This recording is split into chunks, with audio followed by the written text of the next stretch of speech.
Hello everyone, it is your boy Winster and I am back at it again with another video. I hope that you are having an amazing day. Yeah, you watching this video, thank you so much. I appreciate your support.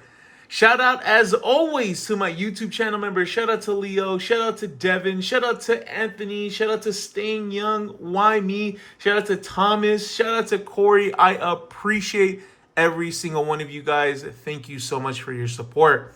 For those wondering what kind of perks you get when you become a channel member, you guys get a shout out on every full video. You guys get early content to all my full videos. You guys can schedule games with me on Master Duel or Yu-Gi-Oh! Pro for me to help you play, casual play, maybe overview and help you with your deck. I don't know. We could schedule something when it works best for both of us. Be sure to hit that description box as well. Hit that Discord link, TikTok, Twitter, and Twitch. I need to switch it. It's no longer Twitter, it's X. Be sure to hit that notification bell, and there is a way you could support for absolutely free and getting amazing, phenomenal, great content like this. Hit that subscribe button. Today, we're going to go ahead and do a deck profile on Kashtira Fiendsmith Kashtira. JK, it is technically known as Fiendsmith Kashtira. So I am playing a 41 deck list. We're going to go ahead and break it down, Fiendsmith, Kashtira, and then go into non-engine. But for the Fiendsmith engine, I am playing 3 copies of Lacrima. It was crazy how hard it was to get the 3rd copy of this. But this card's amazing. It will bait out a hand trap on summon by sending the Fiendsmith. And then if it does, it just gets linked off into Requiem, and then it could potentially bait another hand trap. And then you could just start some more plays off of that. But yeah, this card is absolutely crazy. It would just eat 2 hand traps right off the bat. We are playing 3 copies of Engraver. This card is not as great at 3 as you think. I think it's still okay to play it at 2. I don't really think that the 3rd came up as often. But opening this is pretty nuts. But I do think that you don't need to click the 3rd. But still a phenomenal card. Searches off the track, searches off the trap card that you now play in this deck. We are playing a single copy of Lori. I don't really think this needs an explanation, but searches off a track, discard it, special summon it for absolutely free. Speaking of which, playing 2 track. This card's phenomenal, man.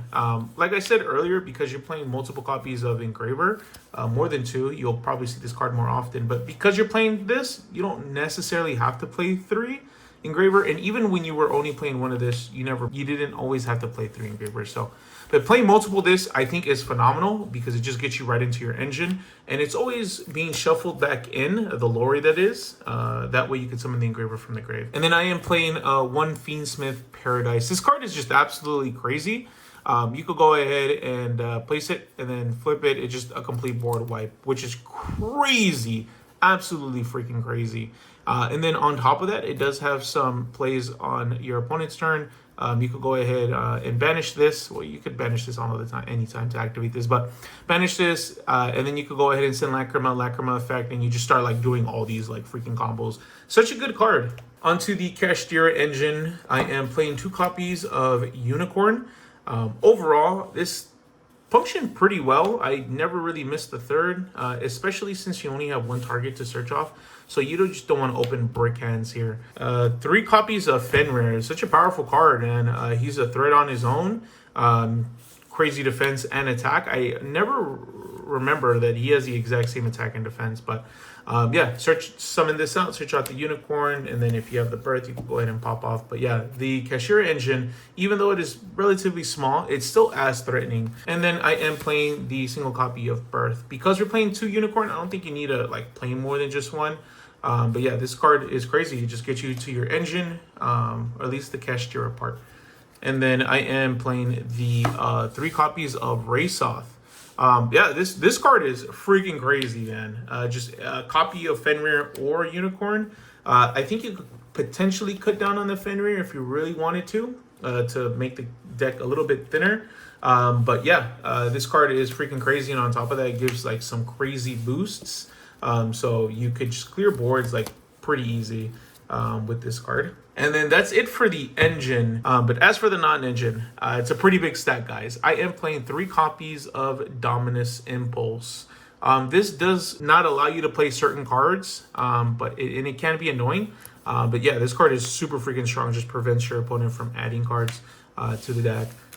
Super crazy card. But it does mess with some of the main deck and extra deck. I don't really think you need an explanation. 3 copies of Infinite Impermanence doesn't trigger triple tactics talons. And I forgot to mention with the Purge, it does not activate talons or thrust. Super freaking powerful card. 3 copies of Ash Blossom and Joyous Spring. This is one card that does mess with Dominus Purge because if you activate it, you go ahead and not able to activate this card at all for the rest of the duel. So top decking this after you activated Purge, which did happen to me one game, but it's not the best, but it does happen. But I think how powerful Snake Eye or Ash is, it's definitely something that you need to run in your deck, especially with today's format. I am playing 3 copies of Ghost Ogre. This card is just absolutely crazy. Super powerful card. Works really good in the current format. Could get over some pretty annoying cards. But yeah, I just find it really useful. And then we are playing more hand traps. We're playing 3 copies of Effect Veiler. Same thing as Imperm, but I did find myself siding these out, going into like game 2 going first, or game 3 going first, because you don't want to open a card that you can't even activate on your turn. But yes, this card is super powerful. I'll go ahead and let you know what doesn't allow it to be played under the Dominus Purge. I am playing the 1 Moon of the Closed Heaven.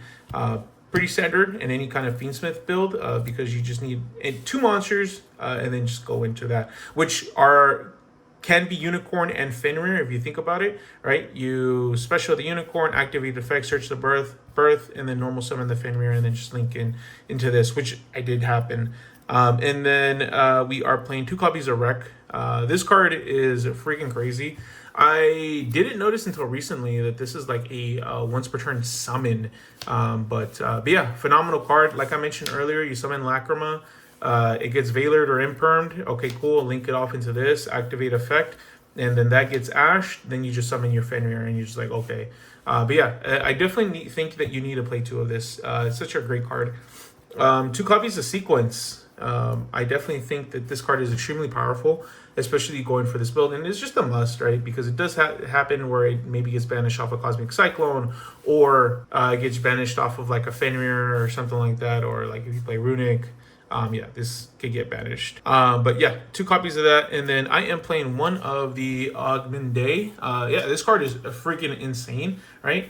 You could go ahead and just summon back the Desiree that you sent to the graveyard to link into this, and now your monster is super beefy and has piercing, which did come up pretty often in my matchups today. 2 Desiree. 2 Desiree I definitely think is important. Again, 1 could get cleared, need to link it off or go into something else. But yeah, 2 Desirees is pretty important. And then I am playing 1 Necro Crypt Princess. Yeah, this card is crazy. People think that, you know, just like maybe just ending on a Fenrir and ending on this isn't enough. But like if you get it like hand trapped and you summon this out as you're playing, you can just get a freaking free draw off of your opponent discarding a card. So it's so freaking powerful. And then for the Exceeds, I am playing Ptolemy M7. Yeah, this card, freaking crazy.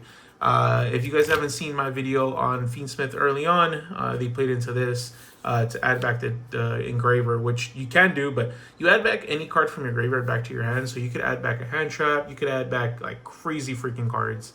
But yeah, this phenomenal card. And then I am playing the Wave King High Caesar.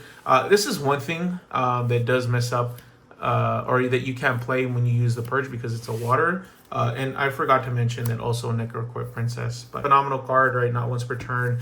Special summon activation effect, negating. And then we are playing the 1 Thunder Charger. The reason that we play this is because you just summon either of these because they're both rank 6s. And then you summon this, tack into something, and then you just go right into the beefy boy Zeus. And then 4 material Zeus is no thing to scoff at. It's such a powerful card still.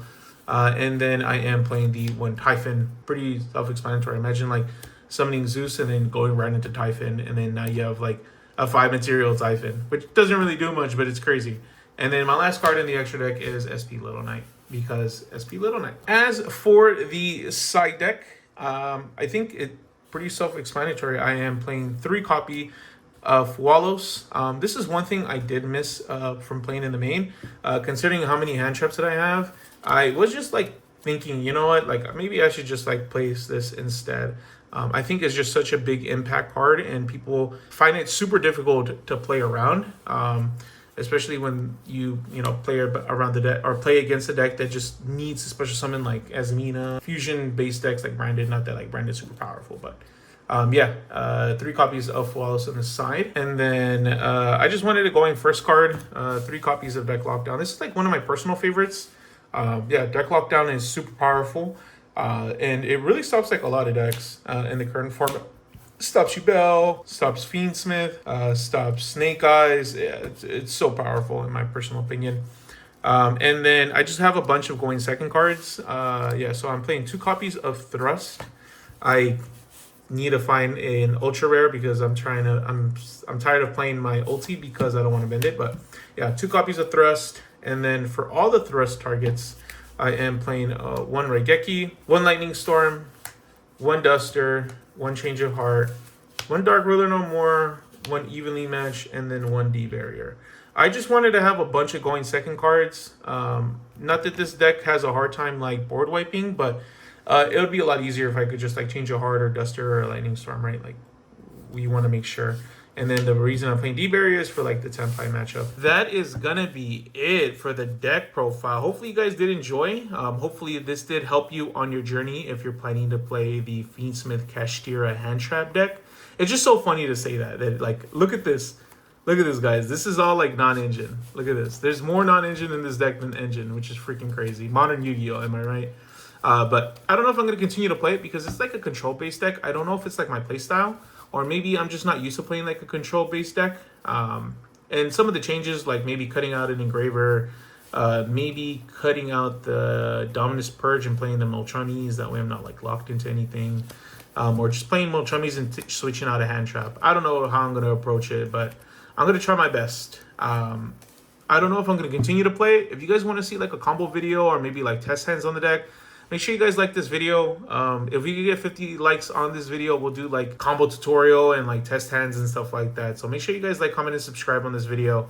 Let me know what you guys think of my build. But until next time, my name is Winster. Thank you so much for watching, and you guys have a great day. Peace out, guys.